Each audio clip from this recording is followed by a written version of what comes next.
Muy buenas noches, amada familia de nuestra iglesia Vida Abundante. Que reciban múltiples, abundantes, ricas bendiciones de nuestro Dios Todopoderoso. Agradezco a Él por esta nueva oportunidad que me da de poder compartir con ustedes un devocional más, sabiendo de que cuando nosotros traemos la palabra de Dios a nuestra iglesia, es con un propósito muy específico. Y vuelvo a reiterar, hermanos, de que me quedo impresionado cuando Dios le habla a su iglesia, porque como les digo y les dije anteriormente, no es cuestión de que nos pongamos de acuerdo con nuestros hermanos predicadores, sino que simple y sencillamente es que Dios quiere hablarle a la iglesia con temas que tal vez son muy urgentes y necesarios en esta época o en este tiempo. Así que sin más voy a pedir la dirección del Señor para que lo que nosotros vamos a tratar en esta noche sea de edificación para ustedes y que nos ayude a prosperar espiritualmente y fortalecer nuestra fe en Cristo Jesús. Padre, te doy gracias, mi Señor. Nuevamente estoy aquí, Padre Santo, delante de ti y delante de mis hermanos, Señor, para suplicarte, Señor, que nos ayude, Señor, que seas tú, Padre Santo, el que hable esta noche a la iglesia. Nosotros, Señor, solo somos un instrumento que podemos servirte, Padre, para cualquier mensaje, Señor, para cualquier aviso, cualquier instrucción, Padre. Yo te pido, pues, mi Señor, que de tu santa palabra, del cual he escogido un pasaje esta noche, tú me ayudes, Señor, y le abras el entendimiento y la mente a nuestros hermanos, o si es un mensaje específico para una familia o para algún miembro de nuestra amada iglesia. En el nombre de tu Hijo amado Jesucristo te lo pido, mi Dios. Amén y amén. Hay una historia, hermanos, que en la Biblia me impresiona mucho, hermanos, porque veo cómo es que, primero, Dios cómo respalda a sus siervos, y segundo, el poder de la palabra de Dios. Y también muy importante es cómo es que nuestro testimonio, hermanos, nos ayuda en el trabajo evangelístico. Pues. Es necesario que nosotros tengamos un buen testimonio delante del mundo y en nuestra iglesia, por supuesto. Sabemos que estamos viviendo un último tiempo y en donde habrán ataques, pero fulminantes en nuestra vida espiritual para los que ya integramos el cuerpo de Cristo. Pues el enemigo de su obra no va a descansar hasta querer vernos derrotados.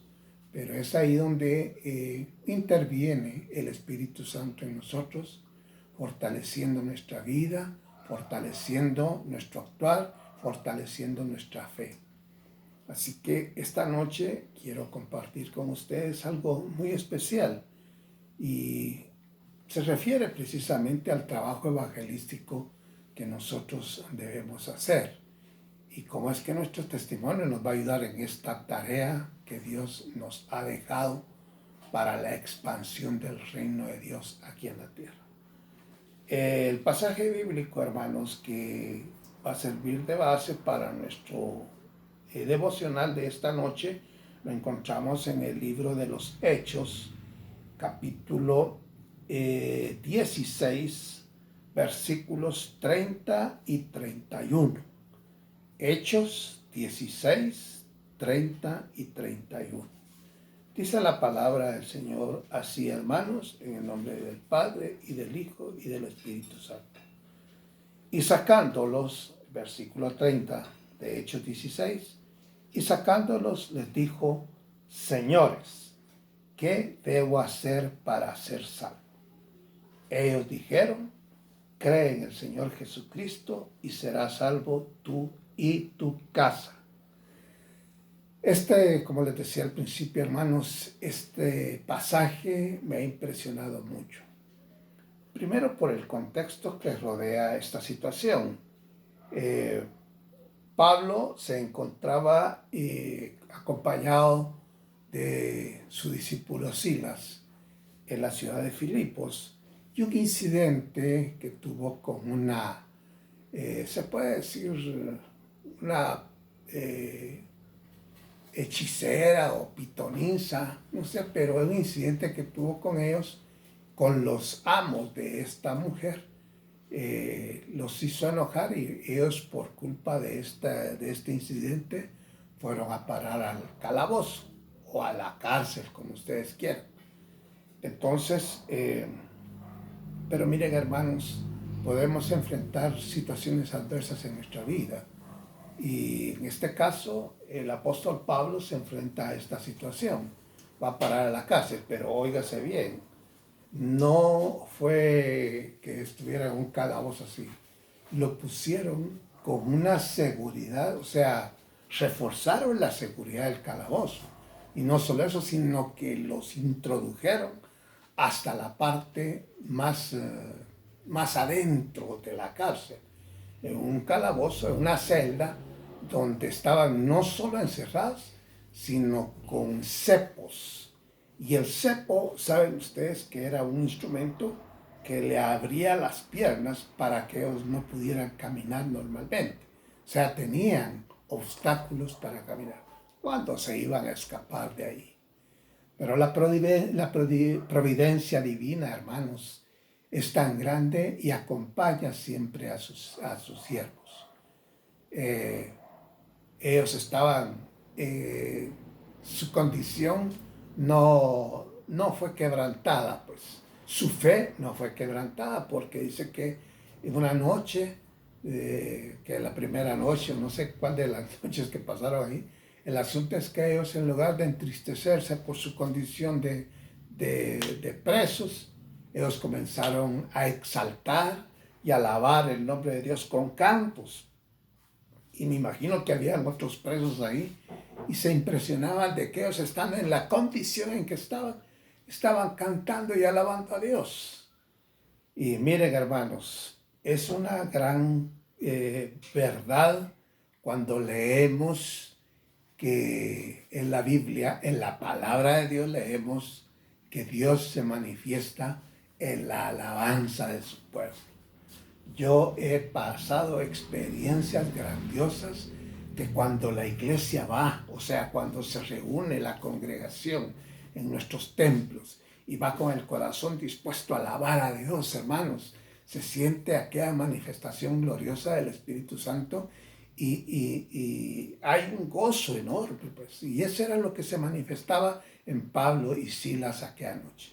Y no solo eso, sino que hubo un gran terremoto, un gran temblor, que prácticamente hizo que se abriera la cárcel. Y muchos escaparon, pues.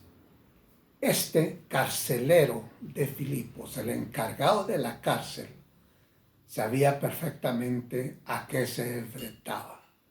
Y la situación era que cuando a un jefe de carceleros, o a alguien se le escapaba un prisionero, pues tenía que tomar una decisión, porque era castigado drásticamente, e incluso, pues, si no soportaba el castigo, podía morir en la ejecución del castigo. Entonces el carcelero esa noche sabía perfectamente cuál era su situación. Dice que tomó su espada y se iba a suicidar. El suicidio era lo que para él era la solución inmediata. Pero Pablo, consciente de esa situación y viendo lo que estaba haciendo, le dijo al carcelero que no lo hiciera, porque ellos estaban ahí y por lo tanto no lo podían no lo podían acusar de que se habían escapado. Pero la reacción, hermanos, aquí quiero que vean ustedes, porque son hijos de Dios los que están de prisioneros. Y el Hijo de Dios siempre debe actuar correctamente. Era oportunidad para que Pablo y Silas escaparan, pero no lo hicieron, sino que se quedaron ahí y, para sorpresa del jefe de carceleros o del carcelero, ellos estaban ahí y prácticamente le estaba salvando su vida con esto. Amados hermanos, aquí es lo que yo quiero integrarme con ustedes para que analicemos este caso que a mí me ha impresionado mucho. Porque la reacción, hermanos, la reacción, no cabe duda que el Espíritu Santo ya estaba haciendo la obra en este carcelero por el buen testimonio de Pablo y de Silas. El carcelero les dice, sacándoles, dijo, señores, esta interrogante es lo que me impresiona. ¿Qué debo hacer para ser salvo? Había una situación, hermanos. La mentalidad de las personas que están en el mundo piensan que con un pago o con una dádiva o con un, si ustedes quieren, un soborno o el regalo de algo, ellos pueden adquirir la salvación. ¿Qué debo hacer para ser salvo? Y he aquí la respuesta del apóstol y de su discípulo. En el versículo 31, ellos le dijeron, cree en el Señor Jesucristo y serás salvo tú y tu casa.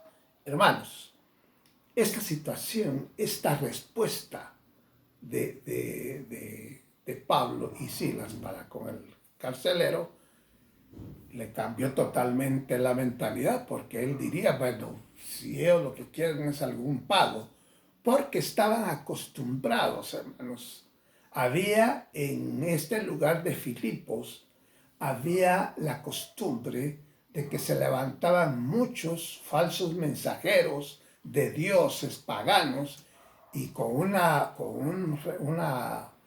dádiva o con una cantidad, un pago específico, pues lo que hacían era llevarlos a su templo y a través de este pago se lograba pues obtener un medio de satisfacción para decir, bueno, estoy libre de culpa. ¿No se les asemeja esta situación o no coincide esta situación con lo que pasaba en el siglo XV, que a través del pago de unas indulgencias eran perdonados los pecados y se les aseguraba una vida de santidad a las personas que pagaban por estos pecados? Ese es el desarrollo, de la religiosidad que ha habido en el mundo desde tiempos pasados. En el presente, hermanos, no nos escapamos a estas situaciones también. Gente ingenua y gente sin escrúpulos, pues actúan de esta manera. Juegan con la fe, la falsa fe o verdadera fe, no sé, de muchas personas ignorantes. Pero aquí estamos, hermanos, ante unos hijos de Dios, creyentes en Cristo, Pablo y Silas. ¿Qué debo hacer para ser salvo? Les dice el jefe. Y él esperaba, pues, que le dijera, bueno, ve a tu casa y trae esta cantidad de dinero, ¿no? Cree en el Señor Jesucristo y serás salvo tú y toda tu casa. Aquí hay tres aspectos, hermanos, que quiero compartir con ustedes. Cuando se le dice a él creer en Jesucristo, ¿qué es creer en Jesucristo? Creer en Él por lo que es. Y Pedro, hermanos, en Mateo 16:16, cuando el Señor le dice, ¿quién creen los hombres que es el Hijo del Hombre? ¿Quién creen que es? Y pues la respuesta de Simón Pedro, les hace, bueno, unos dicen que eres Elías, unos dicen que... Y le menciona ahí tres personajes, ¿verdad? Que tienes el espíritu de Juan, y que total de que le presentan Pero, ¿y ustedes? Le dice el Señor Jesucristo, ¿quién creen que soy yo? Entonces Pedro, lleno del Espíritu Santo, le dice, tú eres el Cristo, el Hijo del Dios viviente. Entonces, hermanos, esta es la fe que agrada a Dios. Creer que Jesucristo es el Hijo de Dios y creer firmemente. Bueno, creer en Él. Creer por lo que es Él. Y luego tenemos creer en lo que dijo. En lo que dijo Jesucristo. Estamos hablando aquí en el libro de los Hechos, ya cuando Jesucristo ya había ascendido al cielo. Entonces, creer en lo que Él dijo. Y miren, hermanos, en Juan 3:15 encontramos este versículo, Juan 3:15. Lo vamos a leer porque todas nuestras predicaciones tienen que ser respaldadas por lo que dice la Biblia. Aquí no es su servidor el que está diciendo cosas personales, sino la palabra de Dios. Y Juan 3:15 dice así, para que todo aquel que en él crea no se pierda, mas tenga vida eterna. Esto, hermanos, esto lo dijo nuestro Señor Jesucristo, para que todo aquel que en él crea no se pierda, sino que tenga vida eterna. Creer en las promesas, en lo que Él está diciendo y está haciendo. Bueno, esta sería la segunda situación. La tercera situación es creer en lo que hizo. Y aquí quiero hacer un breve paréntesis. Hermanos, las manifestaciones del poder de Dios a través de la persona de Jesucristo no las ha hecho hombre alguno. Y cuando se presenta la situación de la muerte de Lázaro, hermanos, ahí muchos de los que iban con él, de los que habían puesto la confianza en Jesucristo, tambalearon un poco. Y le dio que gente que se entregaba ¿cómo se llama?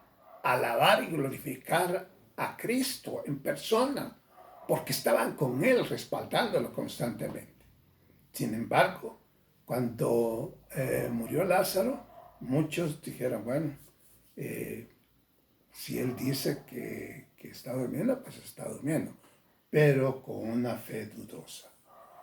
Pero muchos le dicen, mira, tu amigo Lázaro ha muerto, ha muerto.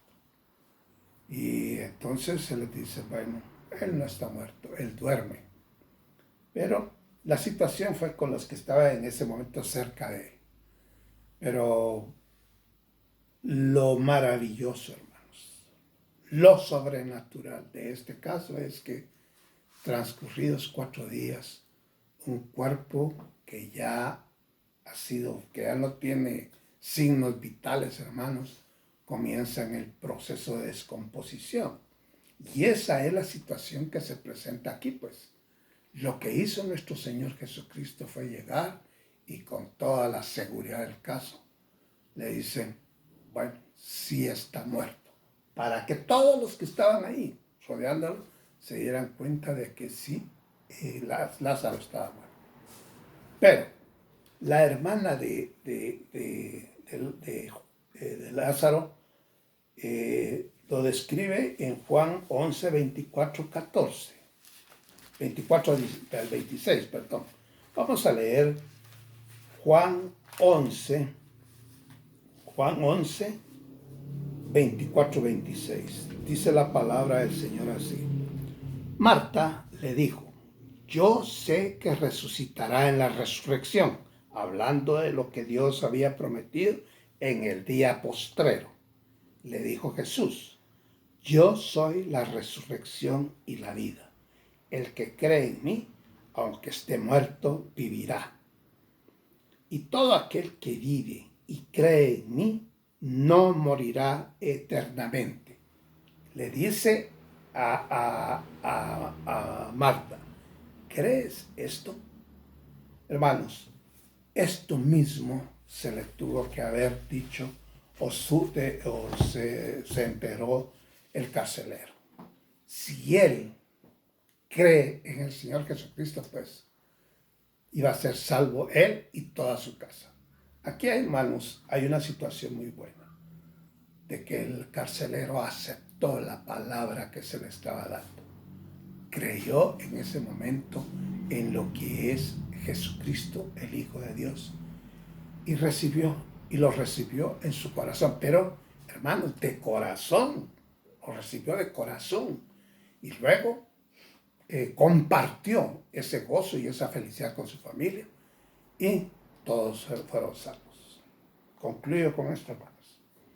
Nosotros, cuando vamos a una misión o a un trabajo evangelístico, hermanos, debemos estar seguros que Dios está con nosotros, que nuestro buen testimonio delante de Dios nos ayuda para llevar adelante esta hermosa tarea de compartir la fe que tenemos en Jesucristo con los demás. Así que yo, en esta noche, hermanos, les invito, cuando nosotros, después de esta emergencia, que todo se normalice y que tengamos que llevar adelante una jornada de evangelismo, lo hagamos con esa seguridad que el Señor nos va a respaldar en todo momento. Así como respaldó a Pablo, ese es el mismo Dios nuestro, el Dios que respaldó a Pablo y a Silas. Ese es nuestro Jesucristo, que está siempre con nosotros a través de su Espíritu Santo y que nos va a acompañar siempre para que la tarea o el privilegio que nos dé lo llevemos a feliz realización. Que el Señor les guarde, que el Señor les multiplique en bendiciones, en cuidados y en provisión. Nos vemos hasta una próxima oportunidad.